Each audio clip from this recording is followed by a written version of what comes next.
Blood pooled beneath Officer Sarah Chen as she gasped for air, her hand clutching the wound in her chest.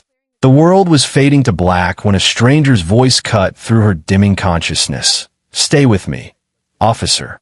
My kids still need their mom, and I bet someone's waiting for you too." Mark Thompson pressed his trembling hands against her wound, using skills he hadn't touched since his military days. He didn't know it then, but this moment would forever link their lives and shake an entire police department to its core. If you're moved by stories of ordinary people doing extraordinary things, hit that like button and subscribe for more incredible true stories that restore your faith in humanity. Your support helps us share these moments that might otherwise go untold. Mark Thompson had never planned to be a hero. At 42, his daily victories consisted of getting his teenage daughter Emma to school without an argument and making sure 8-year-old Jake remembered his inhaler. 3 years after losing his wife Claire to cancer, Mark had settled into the exhausting rhythm of solo parenting, working as a construction foreman by day and tackling homework, dinner, and emotional support by night. The former Army medic had left that life behind, his medical training gathering dust in the corners of his memory alongside photographs of his smiling wife. The morning it happened started like any other. Mark dropped Jake at elementary school, listening to his excited chatter about the class pet hamster he might get to bring home that weekend. Emma had already stormed off to meet friends, still angry about being denied permission to attend an unsupervised party. Mark headed to his job site in downtown Riverdale, his mind crowded with unpaid bills, Emma's upcoming parent-teacher conference, and a water heater that had started making concerning noises that morning. Across town, Officer Sarah Chen kissed her mother goodbye. At 34, Sarah had moved her aging mother into her small apartment after her father's death the previous year. "I'll pick up groceries after my shift," she promised, straightening her uniform before heading out. Sarah loved being a police officer despite her mother's constant worry. As one of the few Asian American women in the Riverdale Police Department, she had worked twice as hard to earn respect, eventually becoming known for her skill at de-escalating tense situations. That morning, she slid behind the wheel of her patrol car, unaware that in a few hours, her life would hang by a thread. The call came in at 11:42 a.m., a domestic disturbance at the Oakwood Apartments. Sarah and her partner Officer Davis responded, having visited the address before. They were familiar with Thomas Reeves, a man with a history of violence and substance abuse. "Let's hope he's sober today," Davis muttered as they climbed the stairs to apartment 3C. Sarah knocked firmly. "Police. Open up, Mr. Reeves." The door swung open, revealing Reeves, eyes bloodshot, hands shaking. Behind him, a woman sat on the couch, her face marked with fresh bruises. "Everything's fine," Reeves slurred. "We're just talking things out." As Sarah stepped forward to check on the woman, Reeves lunged for something tucked into his waistband. The glint of metal was her only warning before the shot rang out. 3 blocks away, Mark was supervising the renovation of an old storefront when he heard the gunshot. Years of military training kicked in, and he found himself running toward the sound before his conscious mind could catch up. As he rounded the corner to the apartment complex, he saw Officer Davis crouched behind his patrol car, radioing frantically for backup. "Officer down. Officer down." Suspect armed and barricaded in apartment 3C. Mark's eyes fell on Officer Chen, lying on the pavement where she had fallen from the second-floor landing. Blood soaked through her uniform, spreading in an alarming pool beneath her. Without thinking, Mark ducked low and ran to her side. "I'm a former medic," he shouted to Davis, who nodded grimly, covering him as best he could while maintaining his position. Sarah's eyes fluttered as Mark tore open her shirt to assess the damage. The bullet had struck just below her vest, tearing through her abdomen. She was losing blood fast. "What's your name, officer?" Mark asked, applying pressure to the wound while quickly looking for something to use as a bandage. "Chun," she whispered, her voice barely audible. "Sarah Chen."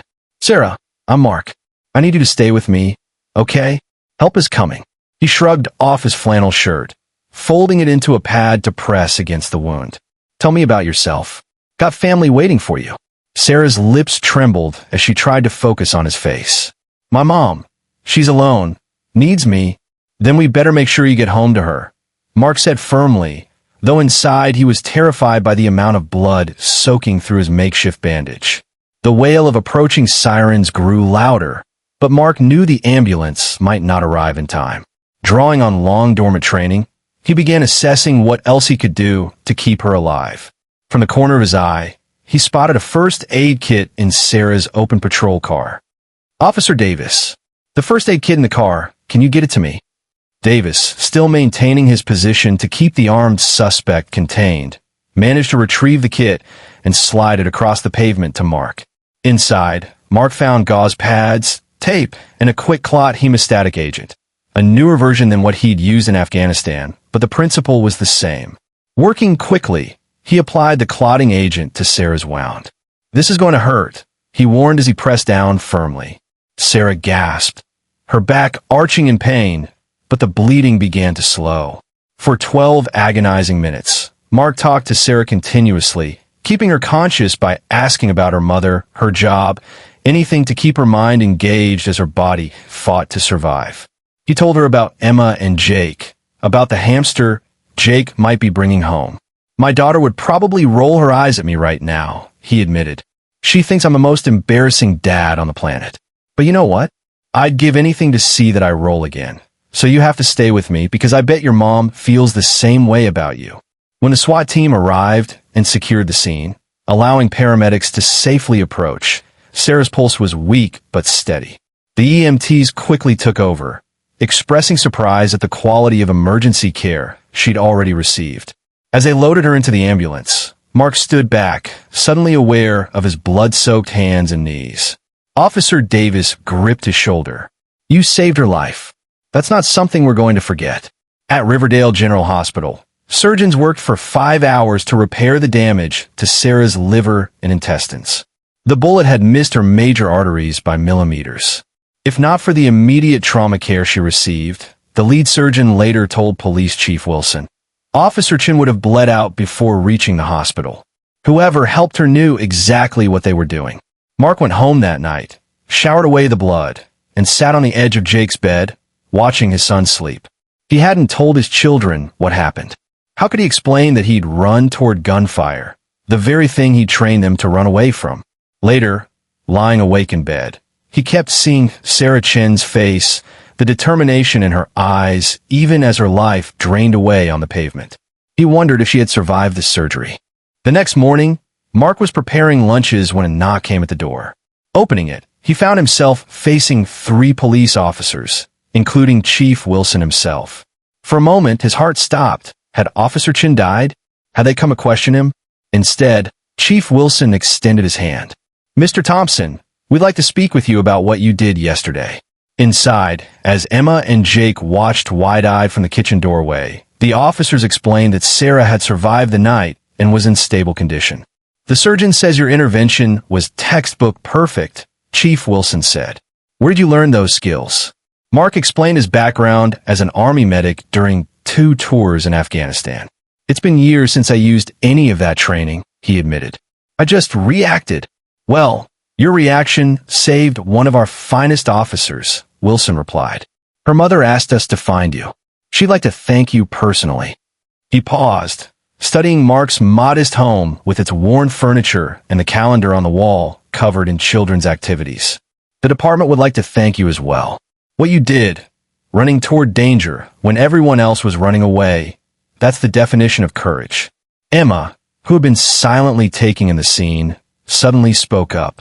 My dad did that, she asked, her typical teenage indifference momentarily replaced by something that looked remarkably like pride. The story of the single father who saved Officer Chen spread quickly through the Riverdale Police Department and beyond. Local news vans parked outside Mark's house, reporters eager for interviews with the hero dad. Mark declined most requests, uncomfortable with the attention. I just did what anyone with my training would have done, he insisted. But for the officers of Riverdale PD, Mark's actions represented something profound. In a time when tensions between police and civilians often made headlines, his instinctive decision to help embodied the community bond they strive to build. 1 week after the shooting, when Mark finally visited Sarah in the hospital, He found a room filled with flowers from fellow officers. Sarah was pale, but sitting up in bed when Mark entered with Jake clutching a handmade card and Emma hanging back shyly by the door. "So you're the one who wouldn't let me check out early," Sarah said with a weak smile. Her mother, a small woman with silver-streaked hair, stood and bowed deeply to Mark before taking his hands in hers. "You saved my daughter," she said, tears streaming down her face. "No way to repay this debt." Mark gently squeezed her hands. "There's no debt. I'm just glad I was there." The meeting marked the beginning of an unexpected connection. As Sarah recovered, Mark and his children became regular visitors. Jake would bring his school assignments to show her, while Emma, initially reluctant, eventually began asking Sarah questions about police work, revealing an interest in criminal justice that surprised her father. When Sarah returned to light duty 3 months later, the entire department held a ceremony honoring both her recovery and Mark's actions. Standing before a crowd of officers in dress uniforms, Mark felt out of place in his only suit, purchased years ago for Claire's funeral. Chief Wilson presented him with a civilian service medal, but the most meaningful moment came afterward, when officer after officer approached to shake his hand. "Your family now," Officer Davis told him. "You ever need anything at all, you call us." That promise was tested sooner than expected. 2 weeks after the ceremony, Mark received notice that the construction company was downsizing. His position had been eliminated. With mortgage payments already behind and Emma's college applications looming, the timing couldn't have been worse. That evening, as Mark sat at the kitchen table surrounded by bills, a text arrived from Sarah. "Heard about your job. Can you meet me at the station tomorrow?" Mark arrived at the police department the next morning to find Sarah waiting with Chief Wilson and a man introduced as Michael Reyes, the owner of a security consulting firm that worked closely with law enforcement. "We need someone with medical training to help develop our officer first aid programs," Reyes explained. "Someone who understands emergency situations and can teach practical skills under pressure. Officer Chen seems to think you're perfect for the role." The job offered better pay than his construction position and regular hours that would allow him to be home when Jake and Emma returned from school. "I don't know what to say," Mark stammered, overwhelmed by the opportunity that had appeared when he needed it most. "Say yes," Sarah suggested with a smile. "Consider it the department's way of looking after our own." Over the following months, Mark's life transformed in ways he could never have anticipated.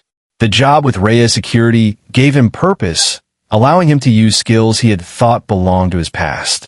He developed training programs specifically for patrol officers, teaching them advanced first aid techniques that could save lives in the critical minutes before ambulances arrived.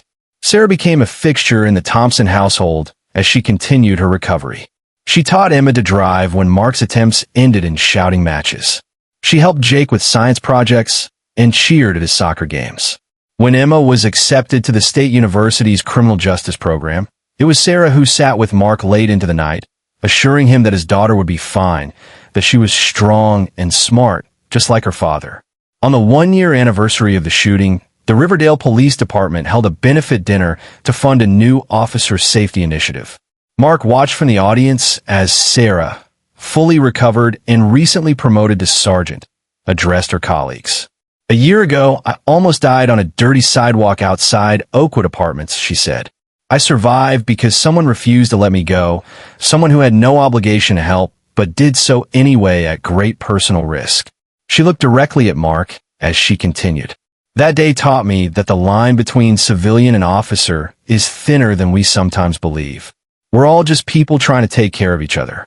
Mark Thompson didn't save my life because I wear this badge. He saved me because he saw a person in need, and he acted.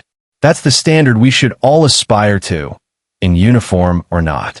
Later that evening, as Mark stood on the balcony of the event hall, Sarah joined him. For a moment, they stood in comfortable silence, watching the stars. "My mother says you were sent to us," Sarah finally said. "She believes Claire guided you to me that day." Mark smiled, thinking of his late wife. "Claire would have liked you," he said softly. "She always said I needed someone to keep me honest." Sarah's hand found his on the railing, her fingers warm against his skin. "We saved each other, I think." You gave me my life back, but you and the kids, you gave me something to live for beyond the job." As they turned back to rejoin the gathering, Mark caught sight of Emma deep in conversation with Chief Wilson about her upcoming internship, while Jake demonstrated his martial arts moves to a group of amused officers. His children had found an extended family in this department, filling a void he hadn't known how to address on his own. In the years that followed, Mark would often reflect on how quickly life could change, how a single moment of crisis had become the foundation for healing and new beginnings. The Riverdale Police Department had been stunned by a civilian's courage, but the true miracle was how that single act had rippled outward, creating connections that sustained them all through life's darkest moments. Officer Sarah Chen had survived because a single dad refused to let her die alone on the pavement. But in saving her, Mark Thompson had also saved himself, finding a path back to the man he used to be, someone who ran toward danger instead of away, someone who believed in his own capacity to make a difference. And in the end, isn't that what makes any of us a hero?